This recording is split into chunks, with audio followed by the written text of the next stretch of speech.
SC/ST में creamy पर supreme court की टिप्पणी पर बीएसपी प्रमुख मायावती ने कहा, बाकी दल जो चुप है उन्हें इस पर अपनी स्थिति स्पष्ट करनी चाहिए। कांग्रेस पार्टी एंड कंपनी अभी संविधान या आरक्षण की बात नहीं कर रही है।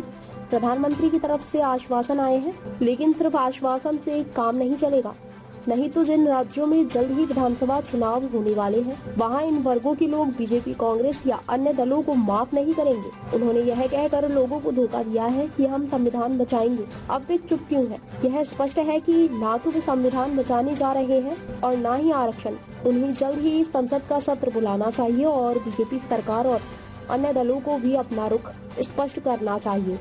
अंत में मेरा इन जैसी अन्य सभी पार्टियों से भी यही अनुरोध है कि वे भी इस देश के करोड़ों SC व ST वर्गों के लोगों के समक्ष इस निर्णय के मामले में अपनी अपनी पार्टी का स्टैंड जल्दी ही स्पष्ट करें, ताकि सही स्थिति इन वर्गों के सामने आ सके।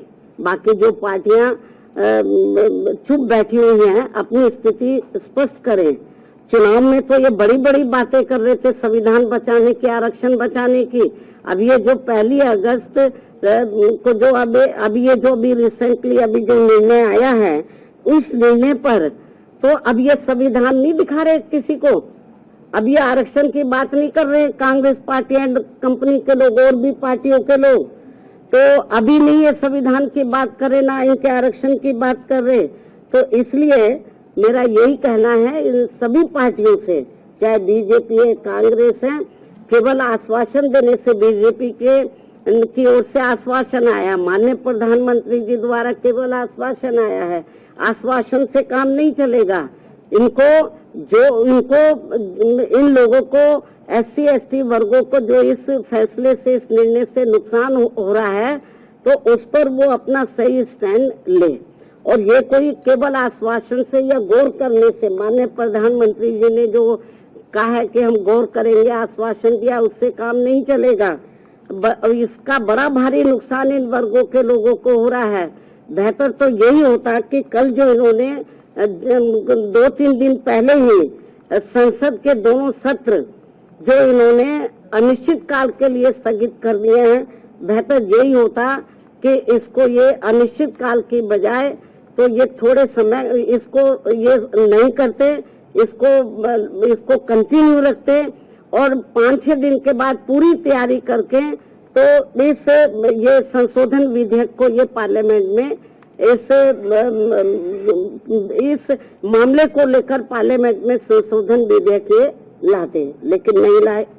तो इसलिए मेरा माननीय प्रधानमंत्री जी से भी यही कहना है कि यदि आपकी इन वर्गों के मामले में नियत साफ है, तो आप अपने और मामलों में तो समय से पहले हाउस बुला लेते हैं, तो आप कभी भी हाउस बुला सकते हैं, अपनी तैयारी करें। और ये जो 1 अगस्त 2024 को जो माननीय सुप्रीम कोर्ट का निर्णय आया है, तो इस निर्णय को निष्प्रभावी बनाएं, हाउस बुलाएं मतलब, और मालूम भी पड़ जाएगा कि हाउस में सभी दलों का क्या स्टैंड है। और मुझे क्या लगता है कि ये इनको जल्दी करना चाहिए, ये ठीक नहीं है। वरना जिन राज्यों में अब जल्दी